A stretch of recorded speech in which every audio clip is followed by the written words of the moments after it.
네, 수익형 부동산 전문가 김명희입니다. 여러분들과 함께 상가 투자에 대해서 또 이제 어떤 상가를 골라야 가격이 이제 상승할지에 대해서 같이 공부를 해 오고 있는데요. 오늘은 그 네 번째 시간으로 배우 세대와 상주 인구에 대한 이야기를 한번 나눠보도록 하겠습니다. 먼저 이제 배우 세대 상주 인구 사실 이제 비슷한 말이면서도 좀 틀린 말인데 보통 저희가 주거용 아파트 단지 중심에 있는 그런 상가들의 배우 세대를 얘기를 할 때 이제는 살고 거주하시는 분들을 얘기를 할 때 배우 세대라는 얘기를 많이 사용을 하고요. 그리고 뭐 상가 건물이 아니고 이제는 주택지가 아니고 업무 지역이나 중심 지역에 이제 업무 밀집 지역처럼 이제 회사원들이 많은 분들, 일하시는 분들이 많은 곳에는 저희가 인구를 이제 표현을 할 때 상주 인구라는 말로 많이 표현을 합니다.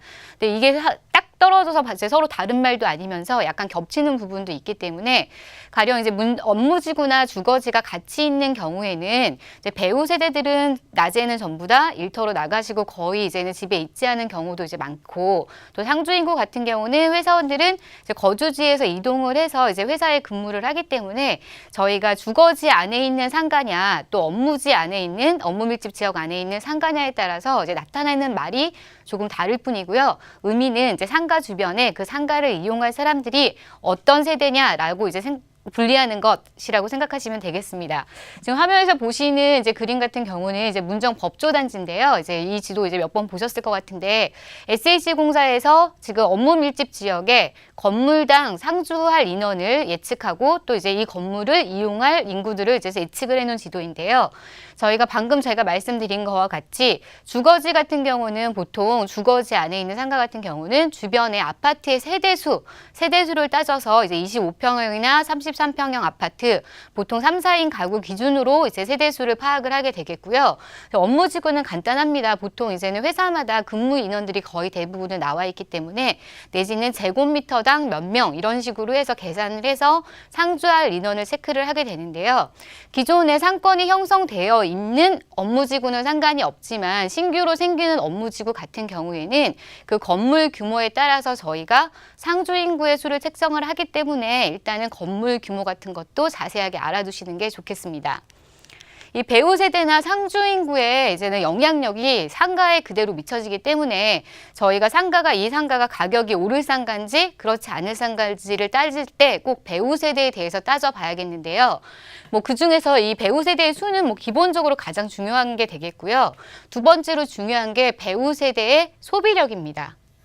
보통 이제는 아파트가 좀 이제 고급 아파트가 밀집되어 있는 지역과 또 그렇지 않은 지역, 뭐 주거 지역, 뭐 단층 이제 빌라나 이런 것들이 모여진 지역이거나 또는 25평형에서 33평형 그런 소형 아파트들이 밀집되어 있는 그런 지역에 따라서 또 그 배우 세대의 소비력이 달라지고 그 소비력의 패턴도 또한 달라집니다. 그렇기 때문에 이 소비력에 따라서 이제 병원들, 뭐 슈퍼마켓, 편의점, 대형 마트 이렇게 선호하는 지역도 나뉘게 되겠는데요.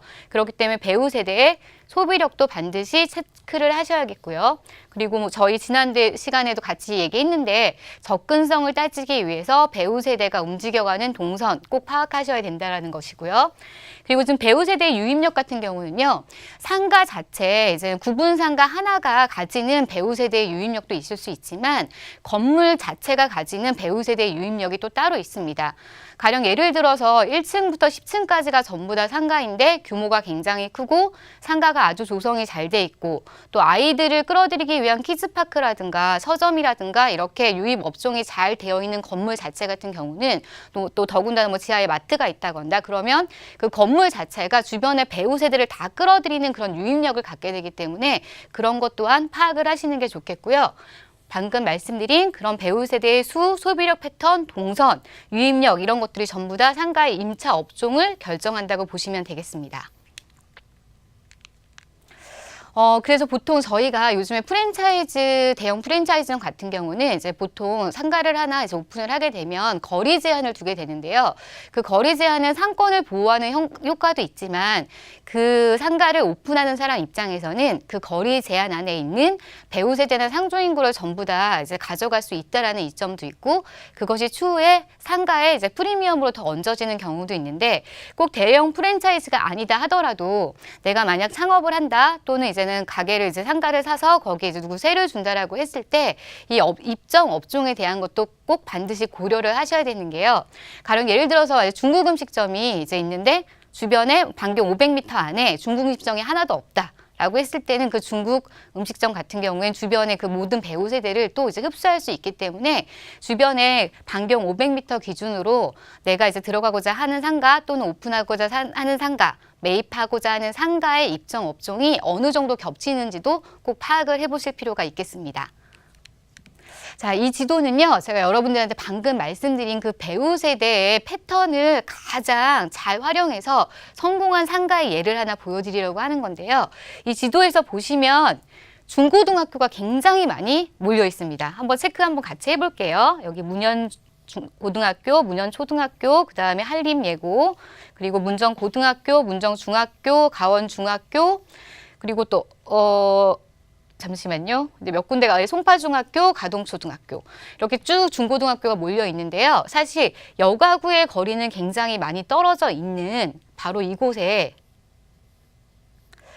보통은 큰 대로를 끼고 들어가는 이제 그 햄버거 프랜차이즈가 입점을 했습니다. 1, 2층으로 작년에 오픈을 했는데 24시간 오픈을 하는 햄버거 가게인데요.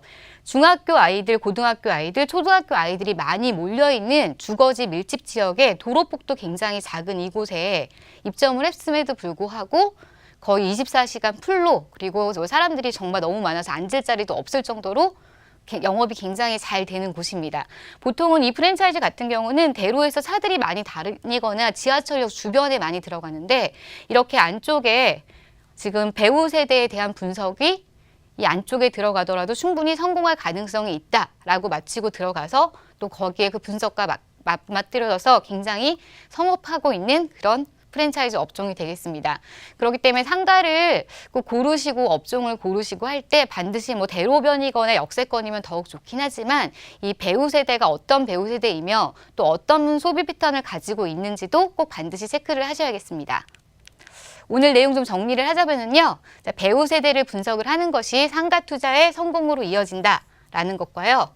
또 강조해서 배우 세대의 트렌드, 어떤 트렌드를 소비 패턴을 가지고 있는지 꼭 반드시 체크하셔야 된다라고 말씀드리면서 정리하겠습니다.